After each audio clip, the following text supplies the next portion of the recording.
Hi everyone, and welcome to How Good's Footy in Asia, AFL Asia's official podcast. I'm your host, Matty Gale.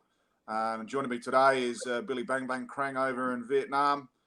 But more importantly, our special guest today is Daniel Branchflower. Now, Branchy is AFL Asia's most recognisable hipster. He's a cult figure. He's a legend. He's a tough man with tough stickers. Welcome to the podcast for episode 11, Branchy. Mate, I appreciate being here. Thanks for having me. Looking forward to the questions, that's for sure. Mate, you've been on request, probably the number one requested podcast in AFL Asia footy. So finally great to get a hold of you and looking forward to the podcast ahead. We'll swing it over to you, Bill. Yeah, well, a few technical difficulties to Savo, but aside from that, all good. Like you mentioned, very exciting to have our number one requested guest finally on the line. It sounds like I've made a few enemies over the years then, doesn't it? No, requested. Popular request. All good. So Branchy, to rewind and give us some background, tell us about where you grew up and your sporting and schooling and everything back in those days. Yeah, so grew up on the Ballerine Peninsula in a place called Ocean Grove, beachside town. It was pretty much the only thing you could do down there was play footy. So actually a pretty good period of time because it was when Mark Neild and Brendan McCartney were coaching down at the Ocean Grove Grubbers. So privileged enough to grow up and play with those guys. I was there for basically maybe till the under 18s, and then I got dropped for a couple of the grand finals. So I shipped over to Barwon Heads, which is the next town across, and ended up playing against the Grubbers that year in the semi-final, and they flogged us. So probably wasn't the right move, but look, I was in that period for probably 25 years before I moved over here. I sort of played Barwon Heads all the way to when I came to Singapore, and that's how we became here. So what about your off-field background? What about studies and things like that? Oh, mate, I worked at Coles until I was 24. Okay. So look, it's a little bit of an interesting story, how I came to be in Singapore. So I was just like a lot of people back in a small country town, kind of just living paycheck to paycheck and, having a good time. I won't lie.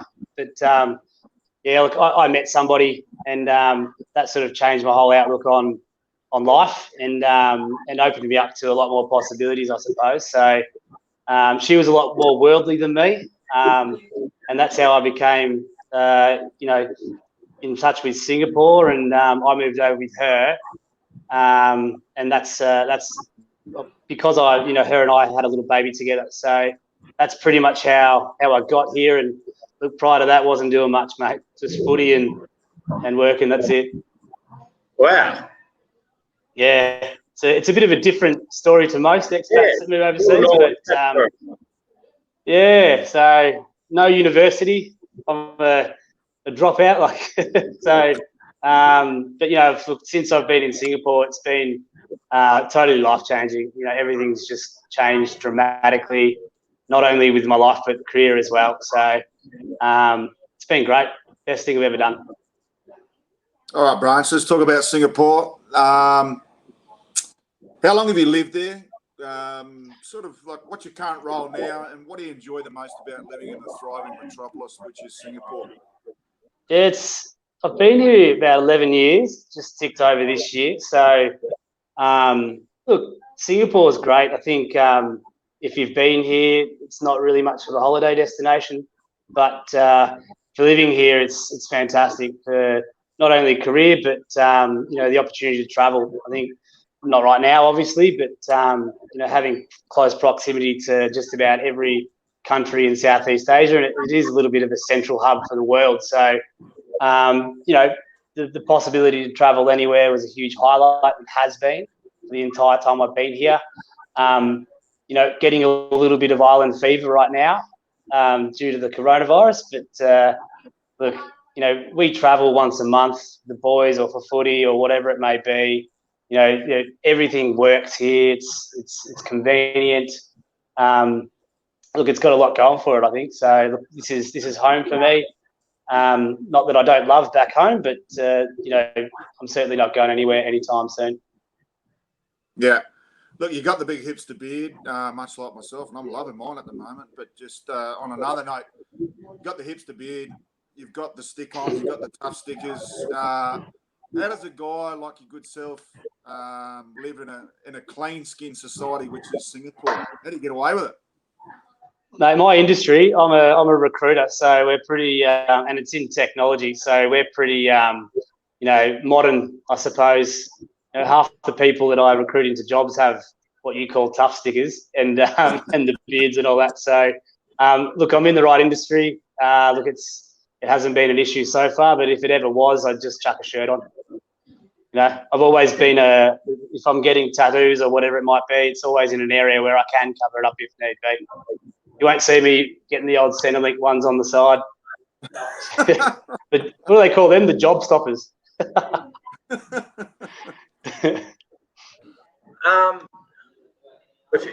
If you need a change in direction, Hui suggests that you could actually become a life coach, which I'm sure you've demonstrated on a few footy tours.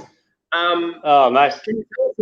Can you tell us a little bit more about your work life in Singapore? So I work for a recruitment agency, and so I focus on technology vendors all throughout Asia.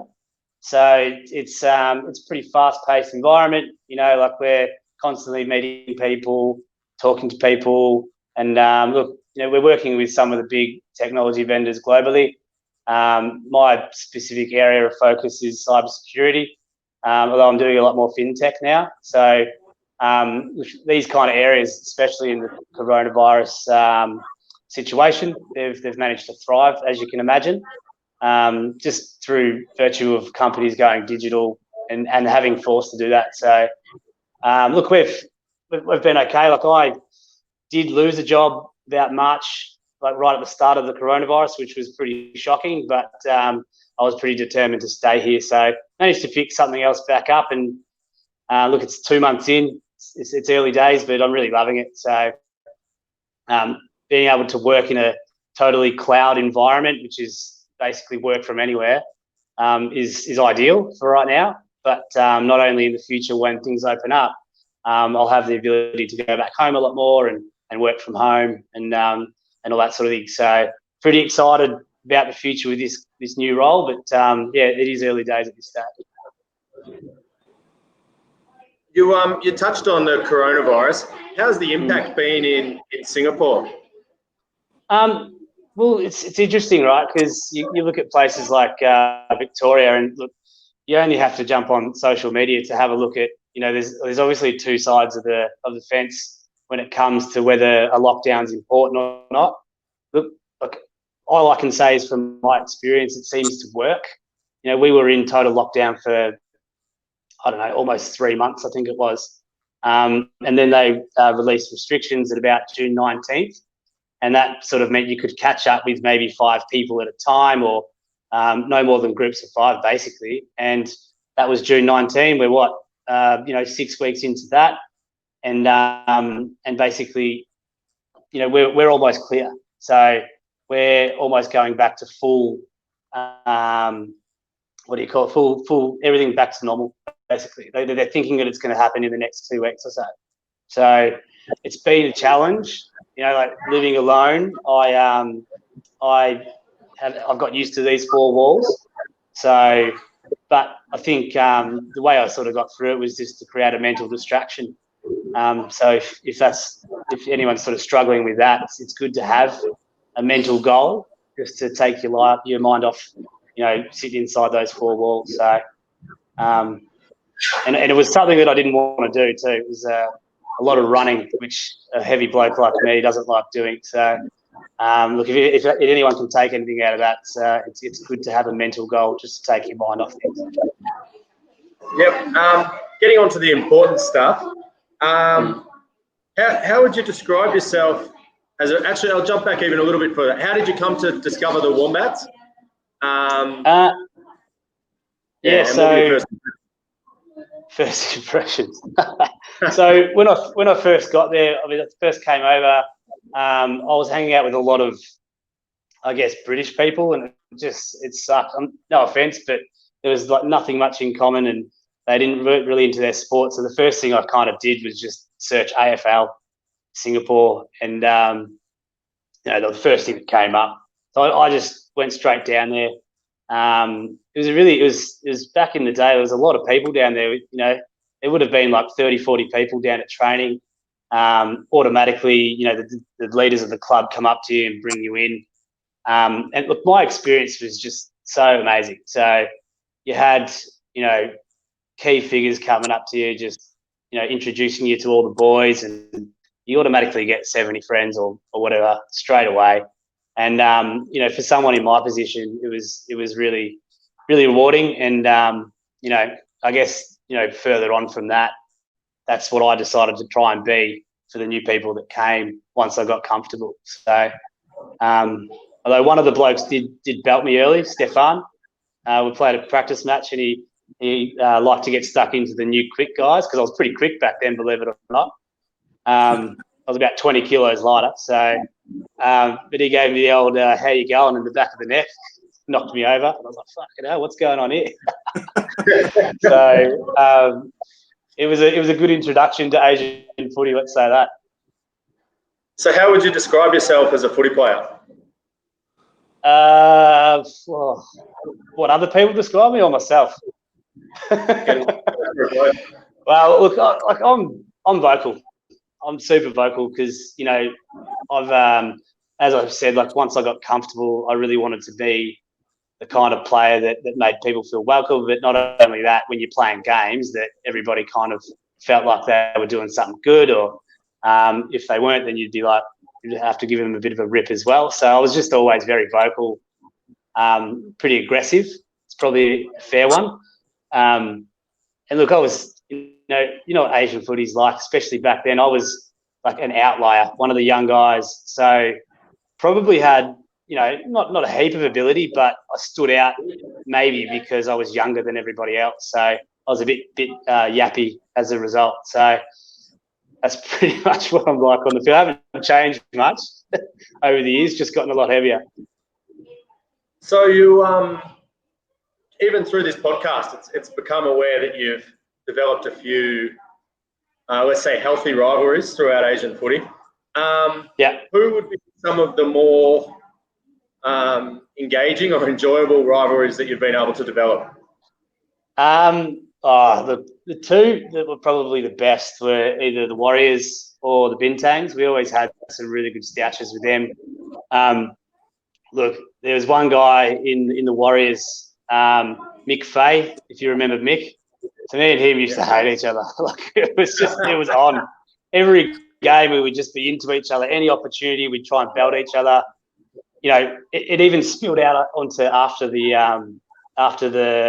footy game. So I was like, but for me, I was always like, footy field only kind of thing, and I'd get out and have a beer with everyone afterwards, and that would be it. But Mick wasn't very happy with me for some of the things I did. So, I think, Weeksy and Digger and all that would try to say, he's all right, he's not a bad player. So we eventually got there, and then we became besties. So it's just that was a pretty good little rivalry. And, whenever we came up against the Bintangs, if you remember Drip back in the day, Adam Bray, I think, when he left, I became the AFL Asia's biggest pest. So, but then there was another one coming in from the Hong Kong Dragons / Singapore. So there's been a few. I think he knows who he is. There's been a few pests along the way, but I think I can probably say that I've annoyed quite a few people on the footy field. Perfect. Dion Shaw has actually just asked you what's the Reds versus Blues score? Yeah, I took them pretty seriously. I forgot to add in before, very competitive, right? So it wouldn't matter if I was playing backyard footy, the Asian Champs Grand Final, or a scratch match between the team on a Saturday afternoon. So look, there's one particular incident where I used to be quite lippy towards a guy who was umpiring, and poor bloke. I look back at it now and I feel really bad because look, he's volunteering, right, for a scratch match, and I was just pissed. So I've picked up the ball and I've torped it about 100 metres in the opposite direction and walked off.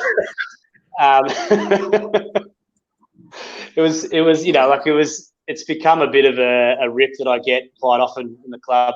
So now the rest of the region knows about it. So there you go. There he is, the pest. Yeah. Easty. Yeah, the comments are going well. Yeah, can't wait to read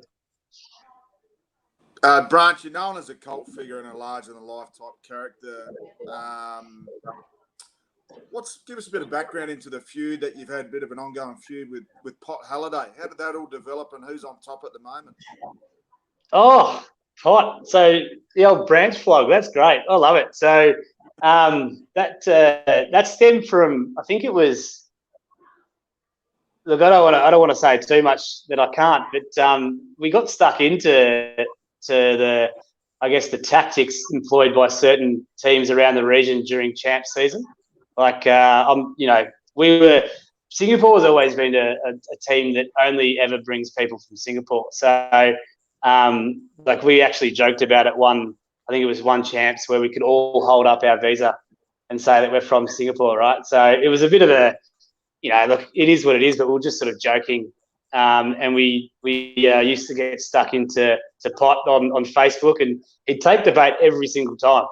So we're sort of sitting in our chat group laughing our heads off, going, "Watch me say this," and then he'd fire up, and it was all just a bit of joke and a bit of banter. But look, the bait was took every single time, every time. So we had I think it was maybe 2017 champs when we were leading in. So we just rinsed it all the way through from when champs was announced through to when champs actually happened.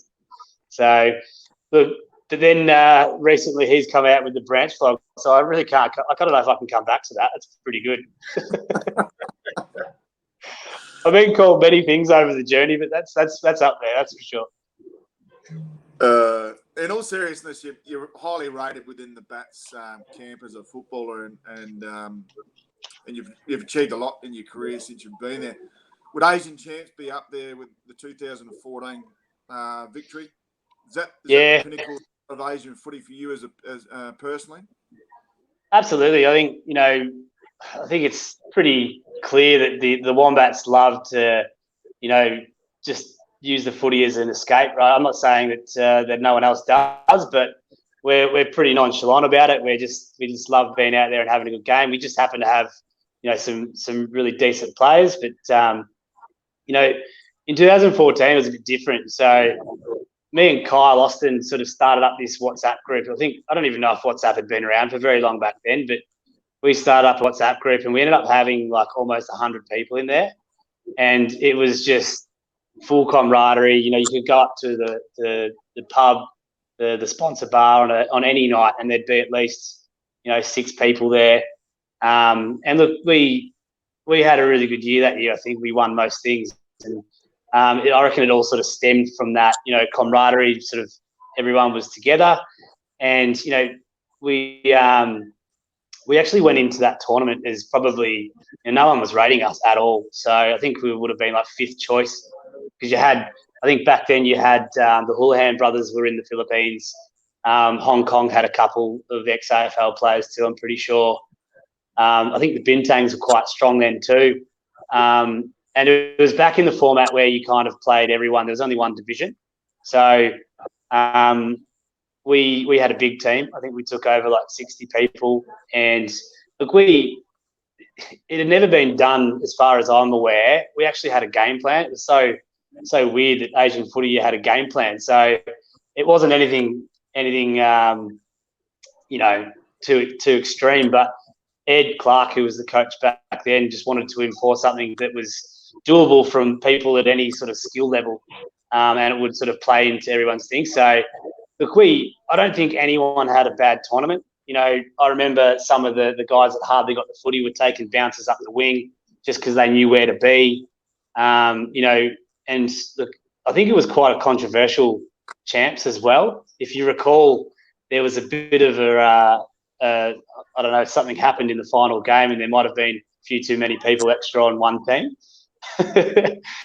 And as a result, they ended up changing the rules the year before to have people, monitoring that sort of thing. So, but it turned out that in the final we played that team and we actually had a bunch of supporters because everyone was quite pissed off about what they did. So, especially the Bintangs. I think the Bintangs were the ones who lost out. But look, the footy gods were smiling on us that day. Look, I don't even know if I got a kick. I can't remember. But what I do remember quite clearly was in the warm-up of that game, Dave Ritchie knocked out one of our players that had been playing really well all day and knocked him out cold. He had to go to hospital. So he's missed out on the final. And Ed Clark had named himself in the forward line for the first, first game he got onto the field. So the funny thing was about that grand final is that Ed went against every single rule that he'd put in place for that entire year, the game plan, everything. Kicked so many behinds that we nearly lost it. So it really cost us the game going back on his old game plan. That was pretty funny. Rumour has it, Branch, you went into sobriety in the lead up to Asian Champs for a year or two. Is that correct? Yeah, well, that was the thing. So because we weren't expected to win, I said to the boys, it was actually 3 years. It was 3. So I said to the boys, if we get up today, I'm happy to get on the lash with you, because the reason why I bet that is because I didn't think we would. So I just thought, there's no point. I've been sober for 3 years and I was having a good time, didn't miss it. And then I made that bet on the basis of the fact that we wouldn't win, and we bloody did. So I've been on the piss ever since. We partied for about 6 months. We partied for about 6 months after that too. It was great fun. All right. Well, while we're on there, you're knowing that you play just as hard on the field as you do off the field. Give us your best 3 footy trips and where you've been to. Oh, I can't probably say too much, but without going into Saigon's all. Yeah. Look, one of the best ones that hands down, probably the top, was the Vung Tau trip in 2015. So we were there for the 100-year anniversary of the Anzacs. So that was super special. We went to the I can't remember what the cross was called, the Vung Tau cross or whatever it was. Yeah. So we went there, and the special part about that was that because it was the 100-year anniversary, there was diggers from just about anywhere in the region, including Australia, every country in Southeast Asia. They sort of all congregated there. There would have been like a couple of hundred people there at the dawn service. And then later that day, we played on the hallowed turf where the boys, where they were stationed there. I think it was during the Vietnam War, if I'm not wrong. Yep.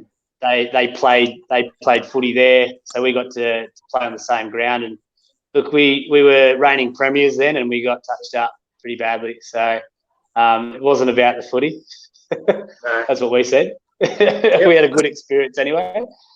So that's probably the top one by far. But outside that, we love a good Jakarta trip. That's always fun, the healthy rivalry. And then Ho Chi Minh would have to be my favourite city in Southeast Asia. So always love going over there.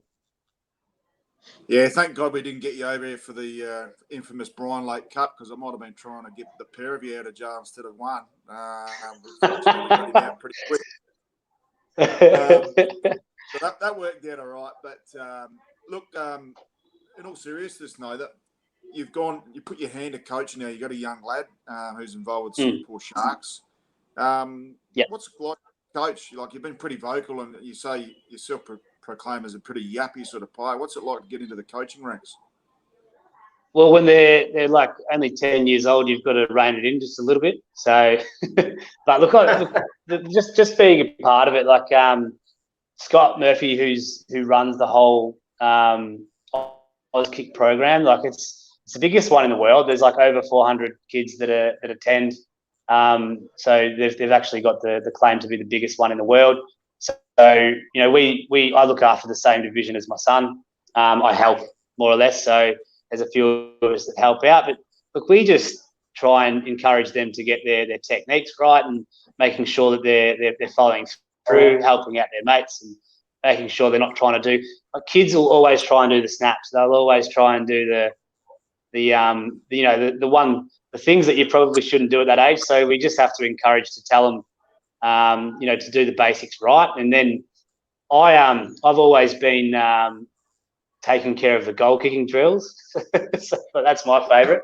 So the one additional sort of extra thing that I put on for the kids is if one of your mates kicks a goal, get around it.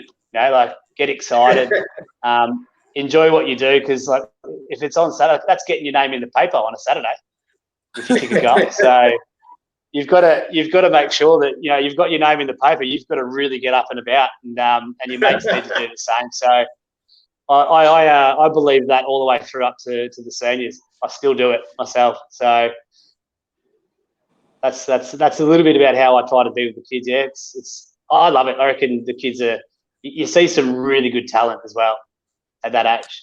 It's crazy. Yeah, I love celebrating a goal myself, just quietly. Look, I spoke to a couple of the Wombats a little bit earlier, and you have played on some ex-AFL players. Is Aaron Edwards your biggest scout? It'd have to be, wouldn't it? He's probably played the most games. When you say a scalp, I don't know. He still kicked 2 on me, but the way I see it is one of them was a dribble in the square and the other free kick was absolute bullshit. So, but he ended up kicking 4 or 5 or 6 on everyone else. So I take that as a win. Yeah. You're pretty good at giving out advice to teammates, opposition players, umpires. Who's copped the biggest spray from the branch over the journey? Oh, I don't give too many sprays. Not as many as Belly does anyway. Like he's given me a few so many times. So usually it's me and him in the back line, right? So look, I just tell everyone to keep in shape formation, because you can see everything from the back line, right? So I'm just telling people what to do, but probably me and Ed Clark probably stouch the most. It's like this little thing. When he drags me, I'm just like, I get really frustrated. So me and him have had a few. Who else? I don't really fight with anybody. I'm just loud, if that makes sense. Yeah. Yeah, I think the biggest spray I've seen in Asian footy is probably Shorey. Gave an umpire at the Shanghai Cup last year. Absolutely tore shreds off him through the mouth guard. I put it on absolute performance. So that's probably the worst. I've seen some beauties. I've seen chairs being smashed. I've seen I've seen everything. I've seen runners run in and help out their players. It's been a colourful 2016 champ was a funny one, wasn't it?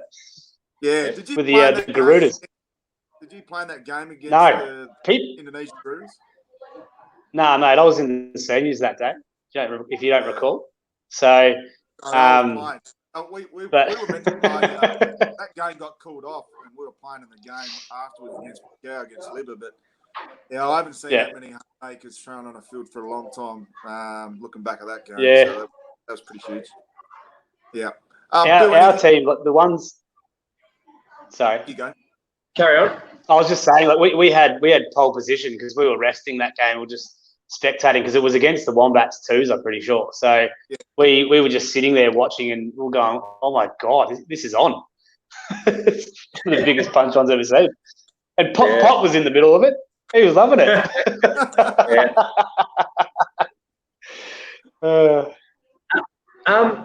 So obviously 2020 is not a normal year by any means. How are the Wombats going through this year?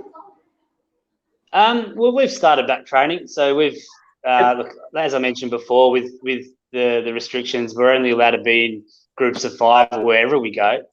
So how that looks in a football sense is you basically get your 5 groups of 5 and you can't leave that group of 5. So we're training. It allows us to do some training. So definitely no contact, no more than 5 hats during a drill. And you stick with that 5 as you go around. Like we've been doing a bit of sort of like a circuit. You'll have 5 or 6 different stations and you'll go there in your group and you'll do it for 5-10 minutes or whatever, and then move on to the next one. So look, we're out there kicking the footy. That's the best thing. It is restricted, but look, I can't see, like, once they do lift the restrictions, we should be able to go back into full body contact. And how do you think it's going to pan out in terms of numbers? Have many people had to go home, or circumstances changed, or things will be pretty stable? I think we've lost a few, but excuse me, not due to the coronavirus. I think a few people just went back home. So we're, like, in terms of numbers, like if we were playing champs this year, I'd say we'd do all right. We've picked up a number of good young talent. I think one of our players last year played in Malaysia and almost cost us the Changi Cup. So he's going to be available this year if we go to champs. So, but look, I just can't see champs going ahead. I don't know if you guys see it differently, but look, we'll just hopefully stick together. We haven't really, we've lost a few good players, but we've picked up a few. But, training numbers we're getting, I think we had like 30 plus down there on Saturday, which is, more than when the restrictions weren't even in place sometimes. So I think everyone's just keen to get out there and do something. Yeah, Asian champs might have to turn into a 6-week trip this year. 2 weeks quarantine, go and play, and then have another 2 weeks, and might as well chuck in a couple of weeks holiday. Yeah, but that sounds all right. Yeah, doubt it's going to go ahead. Bills, any comments for the branch? Any questions? Well, there's been plenty. I thought you were fairly surprisingly non-confrontational in your description of the 2014 semis into the finals, and I noticed that Badams didn't really hold back too much.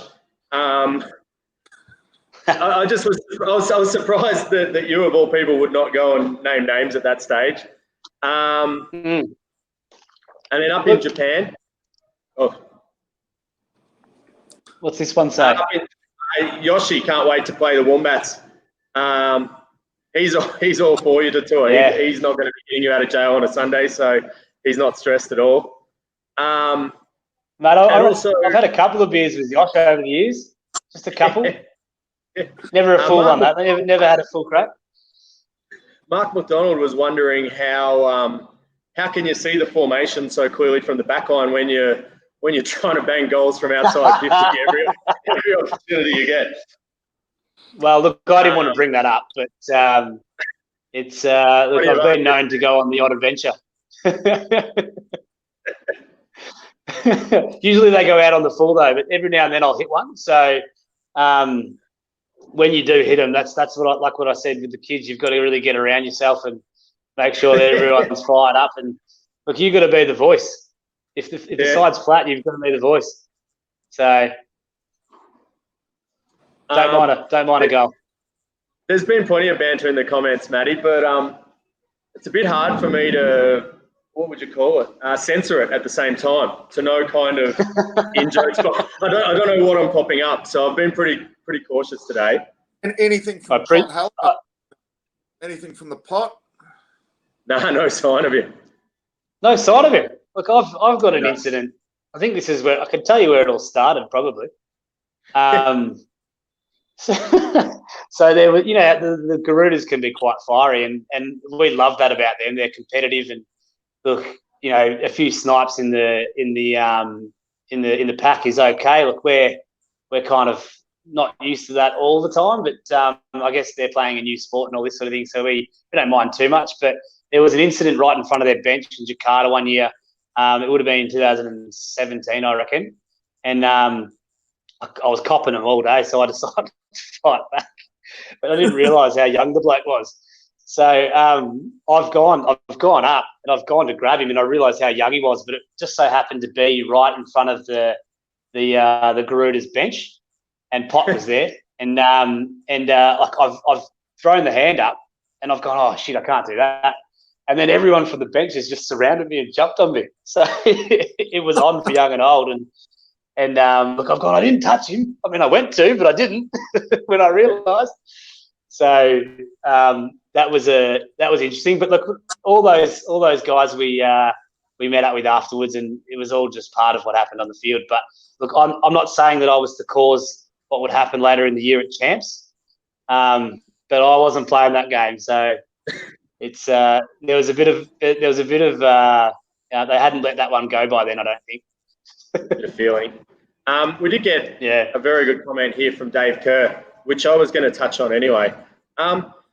Is the Hong Kong Dragons rivalry a noughties thing that has died down with time? And I was actually going to layer over the top of that. The last 5 years, we've seen a unique kind of phenomenon of the champs actually travelling throughout Asia. Whereas previously it was the Twin Titans, it was Singapore and Hong Kong that were the dominant squads. So what's your take on the whole dynamic of Asian footy, but especially Singapore, Hong Kong? Is that shifting or still there? No, it's still definitely there. Personally, I mean, I know some of the guys, but like Dom, when Dom was there, all the Hounds, they love it. So it was always good fun playing against them, but it has not so much died down over the years, but I think there's just been a couple more people coming through. And as you say, like the dynamics kind of shifted a little bit, but the rivalries remain. But just for me personally, I wasn't really around then, so I didn't feel it as much. So like mine were both, like my rivalries sort of came from my time on the field against certain individuals. So as a club, definitely, but personally, probably not as much. Yep. Fair play. All right, we might move along to our tribal sport friendly fire round. Just got our sponsors there. Beautiful garment. This is from the Asian Champs in 2000. And what we got there? Can't get the camera right.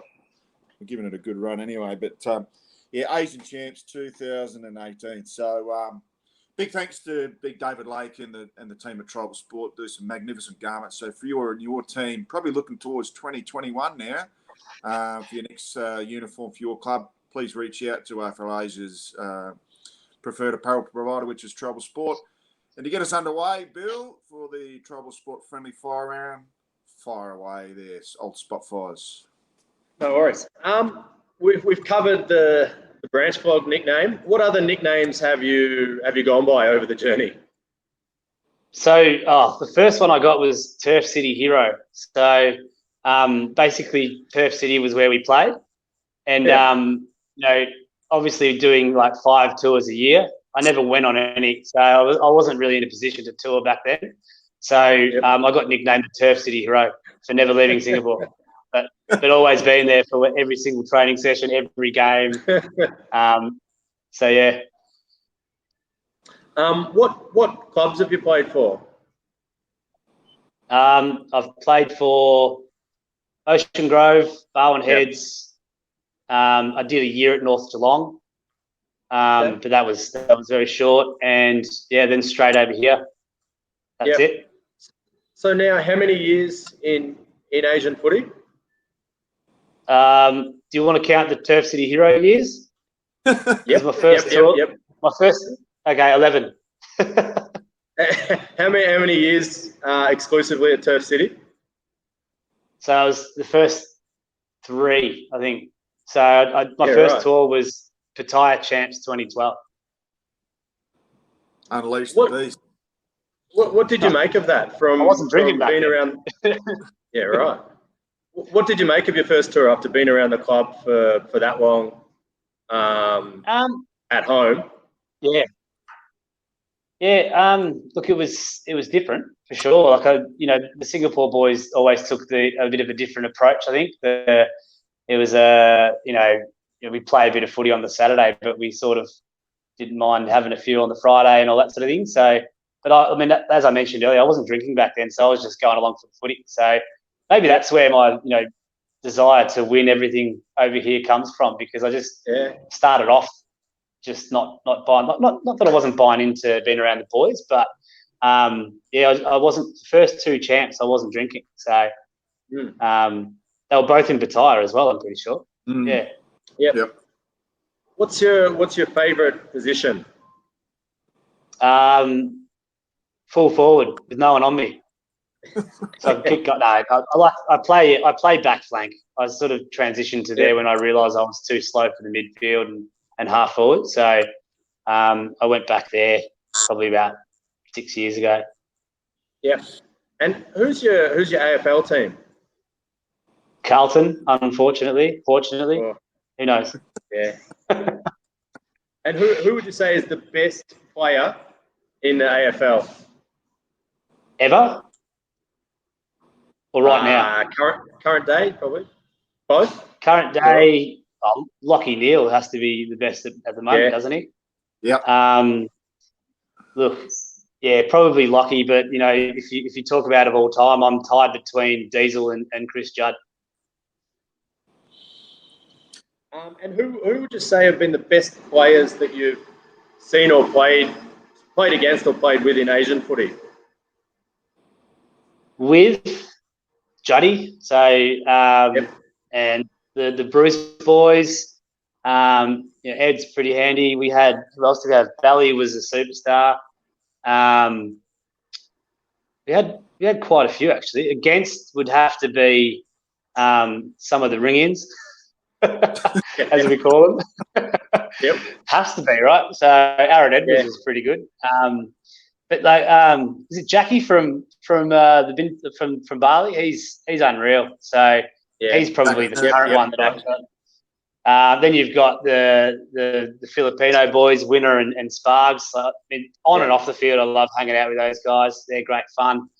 And as I mentioned earlier, Dom the Hound from Hong Kong, he was pretty handy too. But look, there's so many.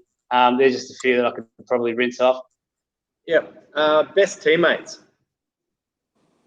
Kyle Austin. He was always, me and him were always, in it together. Who else do I love playing with? Geez, I don't know, actually. There's just all the ones that I mentioned before. Bally was awesome. I love playing with Selfie. All my backline boys, really. So the guys that I played in the backline with were all really tight. So, and look, just about every person I've played with in Singapore has been an absolute legend. Yeah. Most annoying teammate. Most annoying. Oh, you can't do that. I'd have to say Bally. We're talking off the field or on the field here? Both. Yeah, no, he takes the cake on both probably.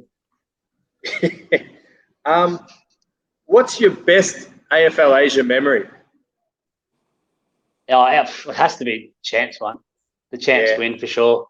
Look, I've got a couple of mementos here from that day. So, Damo got these made up. So these are championship rings, which you probably wouldn't have seen. Has all the detail on there. They're pretty cool, just like the NBA ones. Very cool. And obviously the old converted. So that was it was good fun. Like I mentioned before, with the way we built into it, it actually felt like you were playing a full season back home.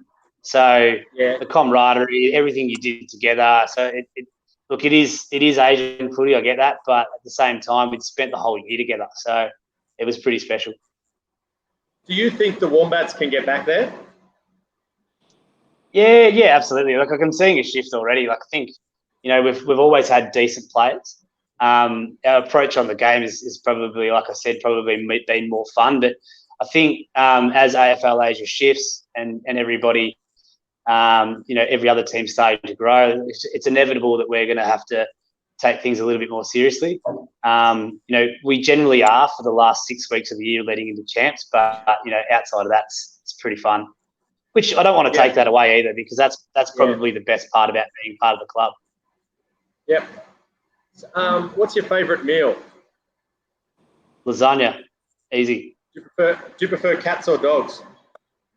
Dogs. Coffee Cats or tea? are pricks. Everyone knows that. Yeah. Coffee. What's your favourite holiday destination? Oh, I love going to Phuket. Phuket is easily one of the funnest places you'll ever go. Yep. For now, we've been there quite a few. That was actually the last place we went prior to the lockdowns coming into place. So not only fond memories, but final memories as well. So it's a great place. Beaches are fantastic. It's it's reasonably priced, easy to get there from here. Yeah. Did you guys end up going for the Masters, or that was just a trip? No, I didn't. I didn't make it. It was a trip before that. Just Okay. a boys' A couple trip. of our players still went for the Masters, despite it being cancelled. Yeah. Didn't let the missus know. So did all the other guys. Yeah. No, look, I think the boys still went. I wasn't going though, so yeah. What if you could invite any 4 people to a dinner party? Who would they be? 4 people. Yep. Chris Judd for sure. Miley Cyrus. That's a weird one, but I've got my reasons.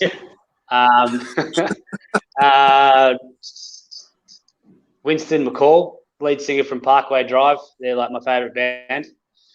And Davey Havoc from AFI. They're my other favourite band. So it's a pretty interesting mix, but I love my music. Yeah. Look, sport's a big deal, but I'd way rather listen to some of these artists speak. I reckon they'd have some interesting things to say. Yeah. What do you like most about playing footy in Asia? Oh, just being able to, meet all these amazing people. Look, I think over the years, it's just every trip's unique. Like there's no one's the same. Every time, if you don't make one and people come back and say, hey, look, you missed out. I'm like, I'm sure I did. I've been to X before, but it's different every single time. So you get that unique experience every time you travel. And then it's the camaraderie you build over that journey. And then not only that within your own team, but then you get to hang out with some of the other legends around AFL Asia as well. So it's a massive, massive network. Everybody gets around each other. We have our rivalries or whatever, but it's heaps of fun. And look, I'll play until I can't walk, or at least go. I'll start coaching if I have to. Yeah. I don't know why we leave this question till right at the end after we've picked apart everything we can for an hour. But what would be 3 things that people wouldn't know about you? They wouldn't know. Yeah. Because I'm a pretty open book. I don't leave much out. I don't leave much in. I'm a sensitive guy. Like I know a lot of the Singapore guys like that, but I'm always the first person to sort of see if anyone's okay and all that sort of thing. So I can be quite soft, even though my look suggests I'm not. What else? I nearly died when I was 5. I got bitten by a jumping jack, and I blew up. I had an anaphylactic fit, and I had to get my jeans and T-shirt cut off me. What else? Yeah, that was pretty full on. I can't think of another one. You'll have to stay with 2 there, I'm afraid. That's pretty good. How do you see the future of AFL Asia? It's progressing, right? So, not only in the last couple of years we've had, our own women's team, but the women's team's taking off. So massively progressive. The guys is just getting stronger and stronger every year. I think, just being able to stream any of the footage from any champs is just phenomenal. Family back home can tune in. Anybody who's interested can tune in, and the coverage is very important. So look, I don't know if a lot of these ideas are going to work for everybody, but we're certainly open to it, and look, we've been just as progressive as anyone. So look, I think it's going to be fine. It's getting better. The standards lifted dramatically since I've been here, and hopefully it's just more of that. All young people into the region. Us old blokes running around isn't as exciting as some of these young mid-20s guys that have just come out of the VFL. So yeah, I think it's fine. I think it's going really well. Branch, you touched on the Singapore Wombats. I just really want to look. We know that Singapore Wombats was a bit of a bloke's bloke. Love your footy chips and whatever, but how does that change your club culture? I think it's really injected another dimension to your club and refined the culture itself. But how's that all played out? It's been great. Like, I think, we sort of talk about progression as a club, right? So yeah, we were very much a boys' club back in the day, but so was everything back then. I think the whole world's kind of changed. It's opened up in every single segment in anything. We've been really happy. We've had numerous events where they've been there and they have injected a huge amount of energy. It's been it's really lifted our social events. They're all great girls. We've got a bunch of new ones this year. So it's been a huge change, but the club as a whole has changed. So it's a hugely different dynamic to what it was when I first got here. And look, I'm still having just as much fun. So it's a credit to them for coming in and creating a good environment as well. Yeah, outstanding to hear. All right, we might throw it back to Bill. Is there any comments that have passed the censorship, Bill, before we finish? I was going to say, if you want some of the best humour, the good news is that Sanchez came out of his burrow. Ooh, he's actually there's a few comments, but he'd like to know what spreads more in the wrong direction, COVID or your mongrel punts. So some are we talking about COVID in Singapore or are we talking about COVID in Victoria? Maybe Housing Commission flats in Melbourne. Oh, geez, I reckon my mongrel punts have got the win there. It's I don't mind the old play on out of the back line and trying to roost it forward and it goes straight out over the net and it's coming straight back in. Anyway, I think I'm just trying to give myself more possessions while the ball keep coming back into the back line. Yeah. Yep. And anyone who's ever been trying to figure out the shadowy alliance behind Sanchez, Badams was actually the next comment straight up, and he would like to know who's open more, you or 7-Eleven. But they were back-to-back comments. In Little India, it's only open between they only sell booze between 7 and 10 o'clock, so it's not even the same as its namesake. So I'm going to say me. Yeah, fair enough. That's it, Bill, for you? Yeah, well, there's plenty in the comments, but they're all fairly contextual, so I've got to be able to dig through them after watching the cast. Oh, that's fair I'm not sure I want to read through it. It might do some damage to my mental health. Yeah, no, it's not too bad. Is there any death threats or hopes of a season-long ACL in there? No, you haven't blown anyone's multis in this season. Good to hear. Branch, you've been on absolute fire this afternoon. I'm really thankful for you for joining us. You were at the top of the tree as far as requestable characters from AFL Asia. We're delighted to have you, and you've been an absolute gun. We've loved having you on board, and it's been humorous, it's been comical, and we've absolutely loved it. So thanks for joining us. No worries at all, guys. Thanks for having me. I think I just wanted to make sure that it was fun and enjoyable, and giving everyone a chance to rip into me. I don't mind that. So it goes the same. If you see me on tour, I'm all up for the banter. So looking forward to having a beer with you all when we can.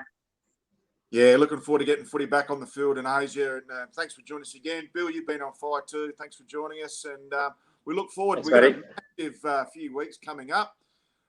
Next week, we've got Grant Dooley, AFL Asia Triple AB member, advisory board member, who's been involved with a number of clubs in Asia.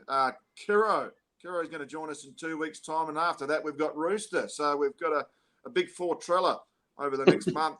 Branch has kicked us off and won the first leg. So absolutely big month ahead. Looking forward to you joining us on our next episode with Grant Dooley for episode 12. Thanks for joining us. We'll catch up with you again next week.